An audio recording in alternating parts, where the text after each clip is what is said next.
បាទអរគុណសម្រាប់បេក្ខជនមករួមចុងក្រោយកម្មវិធីរបស់យើងសប្តាហ៍នេះគឺទាំងបេក្ខជនហើយបេក្ខនារីសឹមតែនិពន្ធបទជើងដែលខ្លួនឯងហើយបង្ហាញស្នាដៃគឺឧបករណ៍តន្ត្រីខុសគ្នាមួយគាត់ដែរអេឡិចត្រូនិកនិងមួយទៀត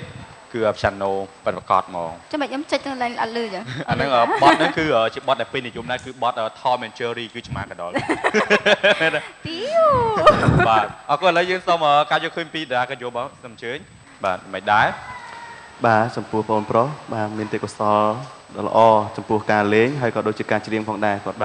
ដាក់អារម្មណ៍ជាមួយនឹងមនោសញ្ចេតនាតាមបទបានល្អបាទសូមសរសើរហើយក៏សូមជូនពរឲ្យបងអូនបានជាប់នៅសិល្បៈនេះបាទអរគុណបាទអរគុណជាបន្តសូមអញ្ជើញកញ្ញាការទាំងពីរព្រោះការដូចគ្នាចា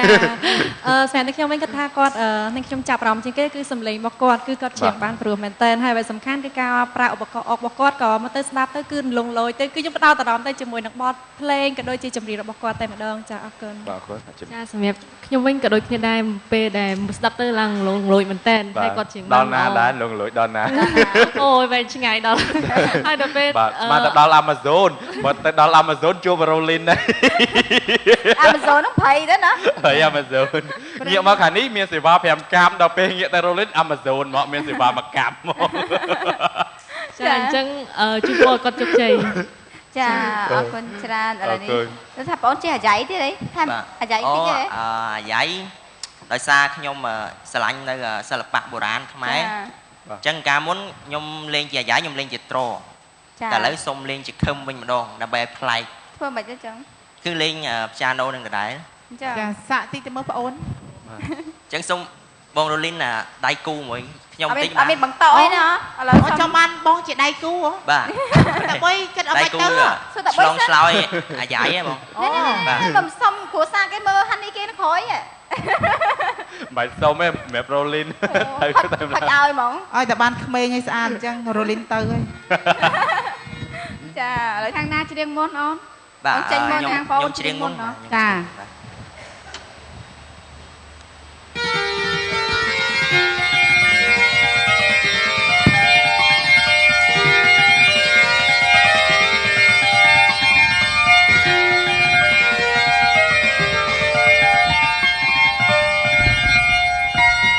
ថ្ងៃនឹងម៉ាយធីវីមានកម្មវិធីល្បីអង្គការបើកឲ្យបេក្ខជនចូលលបងប្រាជ្ញា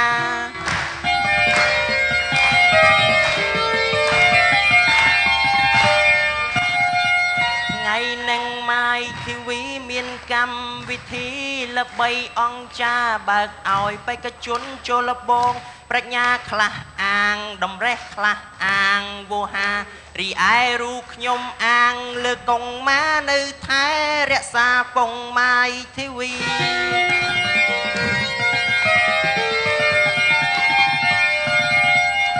បន្ទុកបេក្ខជនពឹងលើគណៈកម្មការមានលោកអិនសិដ្ឋាគិតឡើងវងវីចាវងវីមែនបន្ទុកបេក្ខជនពឹងលើគណៈកម្មការមានលោកអិនសិដ្ឋាគិតឡើងវងវីបើឲ្យគេចាក់ចេញគេថាមិនត្រូវបើឲ្យគេនៅគេគោរពដៃពីគិតនោះគិតសែនហើយវងវីព្រោះទួននីតិជាគណៈកម្មការចានិយាយណាធ្វើគណៈកម្មការមើលទៅខាងនងឃើញសុទ្ធតែស្រង់មានតារាស្រីមានតារាប្រុងតារារៀបលះតារារៀបលិចតារាដូចខ្ញុំលៀនប៉ំតិច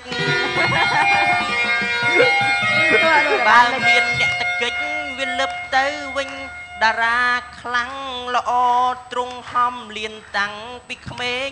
ដល់ក្រមុំលុងលៀនឡើងធំបែកមេឃសាខាខ្លាំងទៀតក៏លៀនកាប់ខ្លាំងក៏លៀនផ្ងាលៀនចូលបច្ឆាលៀនអត់ន័យ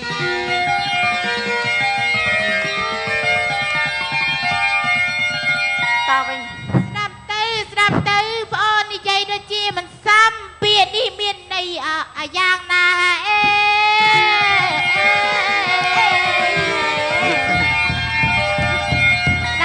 ស្ដាប់ទៅបងអូននិយាយមិនសម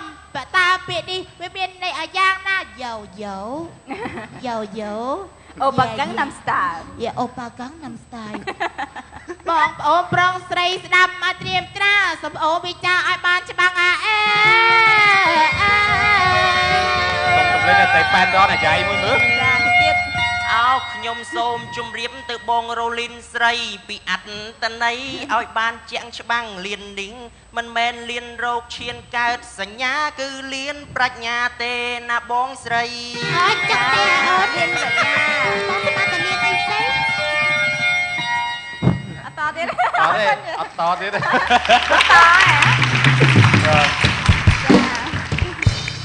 បងខ្លាចបងថាវាលៀនអីព្រោះបងស្លៀកខ្លីបញ្ចេញតែគល់ផ្លូវ អត់ទេបងមិនមែនឲ្យការពិតទៅនៅក្នុងអង្គរយើងក៏មានដែរក្បាច់លៀននៅក្នុងអង្គរយើងណា ប្រាសាទអង្គរ ប្រាសាទអង្គរប្រាសាទអង្គរវត្តមានក្បាច់ ឈប់អង្គរ បាទអង្គរ អង្គរ អង្គរ មែនកែវ អញ្ចឹងមានក្បាច់លៀនក្បាច់លឹប អូក្បាច់លៀន បាទក្បាច់លៀនក្បាច់លឹបទៅតាមប្រាសាទគេអញ្ចឹង អូ ចា ចា បាទ បងជួយចាក្បាច់លៀនអប្សរាអប្សរាឃើញដូចអប្សរាទេបងជួយមើលតិចមើល អីដូចតាដូចតិចតិច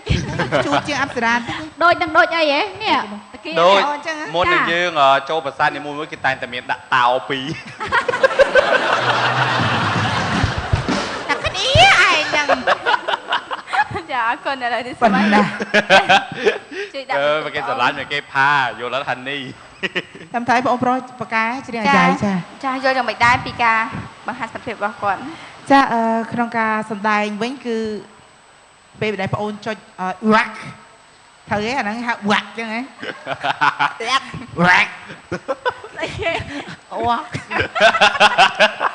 អូគេហៅថ្មីហ៎ ហើយថ្មីបងគឺថាយើងធ្វើអ្វីឲ្យប្លែកព្រោះយើងអ្នកកំប្លែងដែរណាបងគឺថាឈួតជាដើម្បីទស្សនិកជនតាវ៉ាក់តែអត់ទេនិយាយមែនណាពេលនេះគឺជា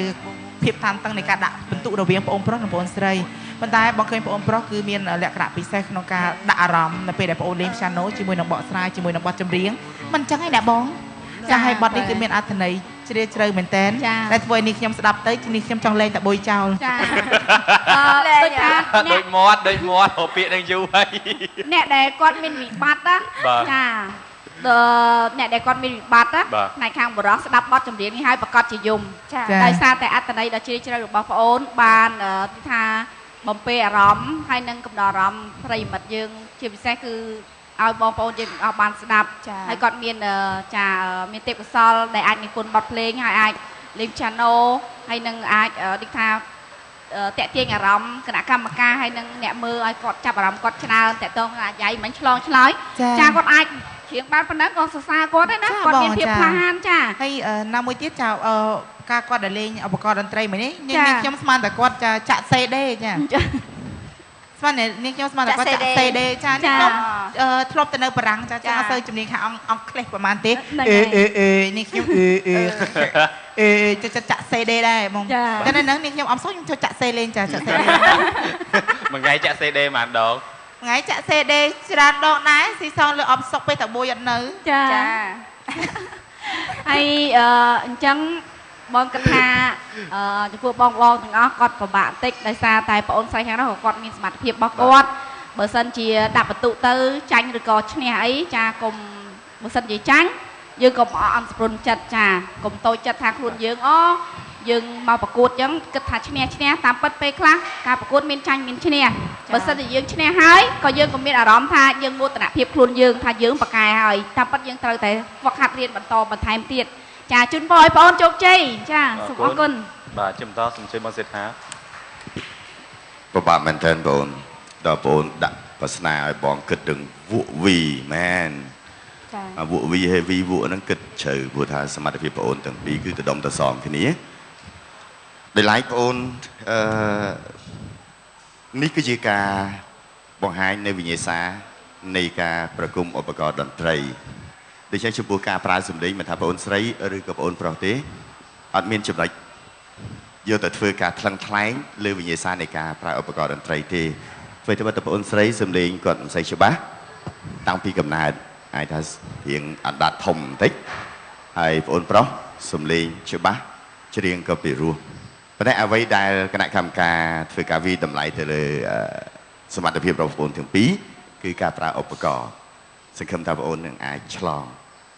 នៅពេលដែលបន្ទុករបស់គណៈកម្មការយើងទាំង4បូកសរុបចូលគ្នាព្រោះថាពិតជាលំបាកមែននៅក្នុងការវិតម្លៃអរគុណសូមជម្រាប បាទសូមអរគុណចំពោះសម្លេងរបស់គាត់ល្អដោយសារគាត់ចេះអាល័យសម្លេងកតុយកតុយបាទហើយកន្លែងខ្លះក៏មានស្ទើអត់ដល់ណោតហើយបើសិនជានិយាយពីទឹកដៃលេង keyboard បាទតាមពិតគាត់លេងហ្នឹងគាត់គួរណាស់តែយក piano មកលេងបានល្អជាងដោយសារគាត់លេងជាសលេង piano acoustic អញ្ចឹងអា piano មុនវា acoustic ចឹងហើយអញ្ចឹងបើយកសលេង piano មុនមកលេងល្អជាងប៉ុន្តែគាត់យក keyboard នេះវាជា electric ប៉ុន្តែយើងដាក់សលេង acoustic លេងអញ្ចឹងណាប៉ុន្តែបើសិនជាលេង piano ពិតប្រាកដមកបាទជាល្អបាទហើយទឹកដៃលេងប្រហែលគ្នាពិបាកចង់ជំរាបសួរបងប្អូនផលខុសគ្នារវាង acoustic ហើយនិង electric ហ្នឹងវាខុសគ្នាយ៉ាងម៉េចដែរបង acoustic វាមនោសញ្ចេតនាជាងបងវាថាយើងលេងទៅចូលអារម្មណ៍ហើយនឹងវាហើយប្រើកម្លាំងជាង electric មែនទេបាទហើយកម្លាំងដៃហ្នឹងក៏ប្រើខ្លាំងជាងដែរបាទបើ electric ខ្ទង់គេស្រួលធូហើយសលេងក៏រឹងជាង acoustic សលេងស្រាលហើយល្អសតុនបាទនិយាយទៅសលេងសតុនជាង electric បាទចាមានទៀតទេបងបាទអស់ហើយបាទអរគុណបាទអរគុណអូនអាចសម្រាប់បានចាសូមអរគុណបងចាអាចសម្រាប់បានបាទនៅវគ្គក្រោយយើងនឹងបានជួបជាមួយនឹងការបង្ហាញសមត្ថភាពរបស់តារាកាជឿនៅពេលនេះពេញចិត្តអរគុណសូមអនុញ្ញាតសម្រាប់ Plus